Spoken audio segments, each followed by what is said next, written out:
Hi everyone, I hope you've had a good week. It looks as though some of you are having a little difficulty keeping up with the course, and I'll return to that at the end of this little introductory session at the moment. I said that there was a problem with the way in which you were handling the questions on Blackboard. I forgot to tell you that I'm an obsessive-compulsive Virgo, so it helps me to keep track of people's postings if you put your initial response in a separate thread to each question I pose on the discussion board. And then you can do the back and forth within each person's response. So if Christina posts and then Amora responds, Mark can respond to that, and vice versa, and continue it that way.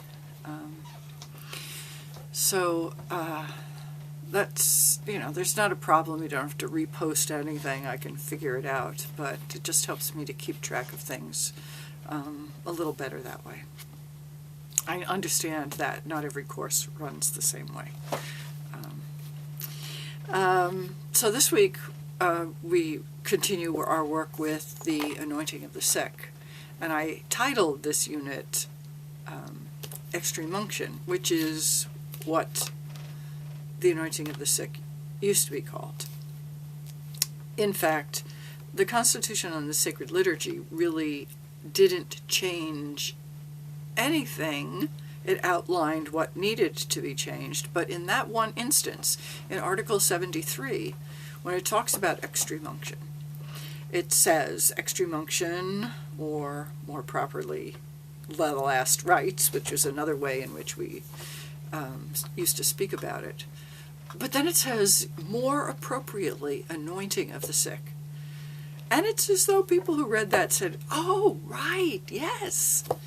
So really the danger was that here you have a sacrament of the church that's supposed to be strengthening people when they need it.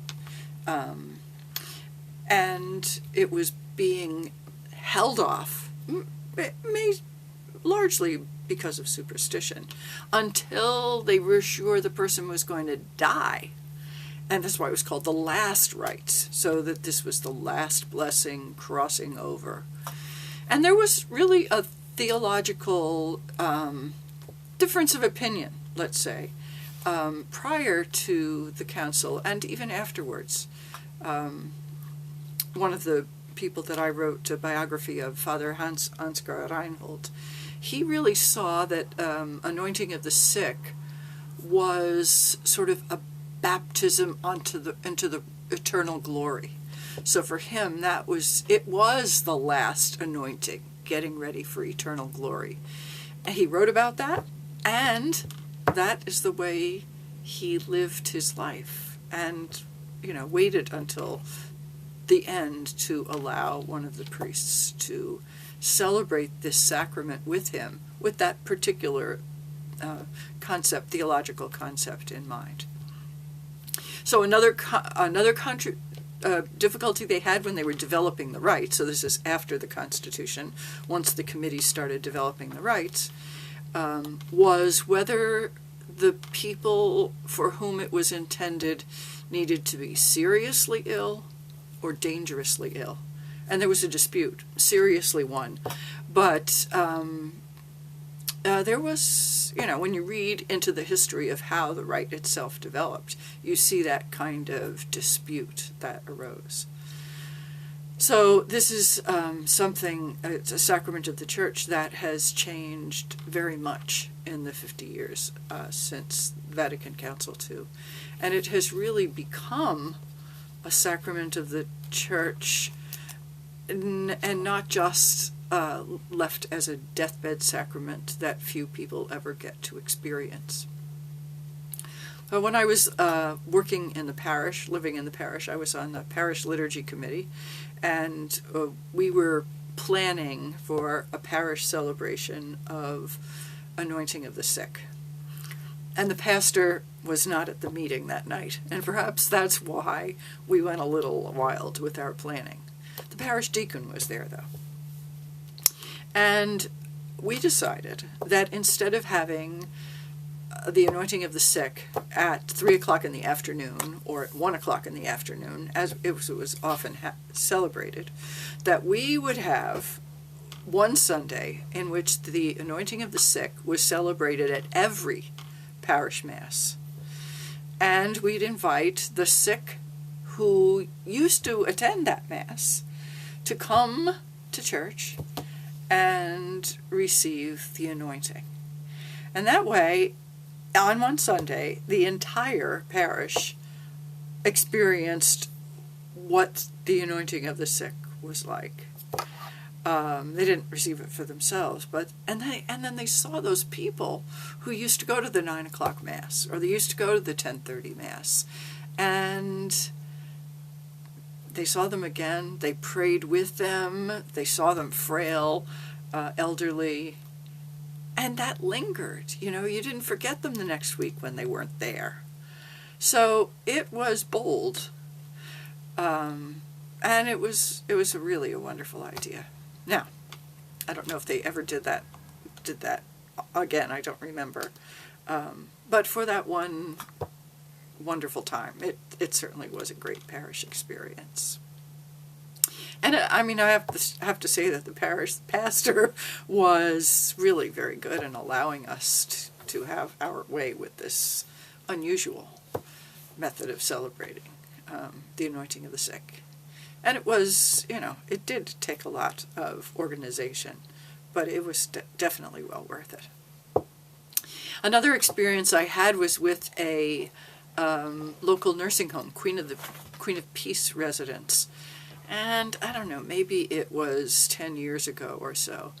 And the sisters there wanted to celebrate the anointing of the sick with the residents, but they wanted to prepare for it before the celebration. And so they had 4 weeks. So somebody did the scriptural orientation, and someone did something theologically, and someone did something pastorally. And then the 4th week, they celebrated the anointing of the sick.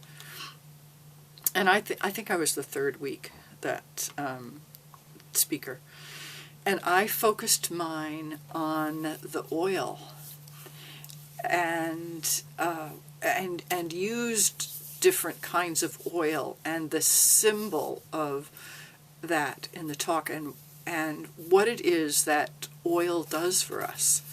And I, gave everybody some different, oils on the hands, and as I was talking about it, we felt what it did to us and how it adhered to us and sunk into us. And most medicines have some kind of oil base to them.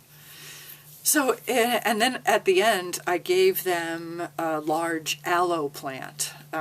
So aloe plants were often kept in the kitchen because they have a gooey, oily substance in the leaf that was used as a natural healer. And it was a really wonderful experience that we had. But I don't want to minimize the feeling of the oil and the use of oil. And think about oil in Jesus' time and the climate that he lived in, as well as, we have the oil that's used for anointing people in the Old Testament as well. But it's also an agent of healing. We just had a baptism in the parish today, and I knew the little baby being baptized and went to the reception, and my hands still smell of the chrism. So that's another, symbol that we have, that it's not just oil, but this is the special chrism that's perfumed, and it's so perfumed that it just stays with you forever. And anointing, all of our sacraments remind us of that sacrament of baptism and take us back to that holy anointing too. And sometimes I think we lose that. We segregate these sacraments into, separate moments, instead of seeing that they really are all part of the Christian life. and especially in the Roman Catholic Church, where we have such a rich sacramental theology and history. So this week, instead of putting reflections on the discussion board, you will be writing your first reflection paper. And I've said that it's due next Tuesday, but maybe you need longer than that. So just please email me if you need more time. I wanted to make sure that you did it before spring break. I didn't want you to have all this over your heads over spring break, but maybe I should have given you till later in the week. So I'm having second thoughts about that. So if you need or want more time, please just ask. That's all I really would like you to do. Just say, may I have it till the end of the week, or may I have it till the 22nd even. That's fine with me. But just ask, okay? If you have any other questions, you know where to find me. I hope you're enjoying the reading, and I hope you enjoyed these 2 readings this week. Have a good week. Bye.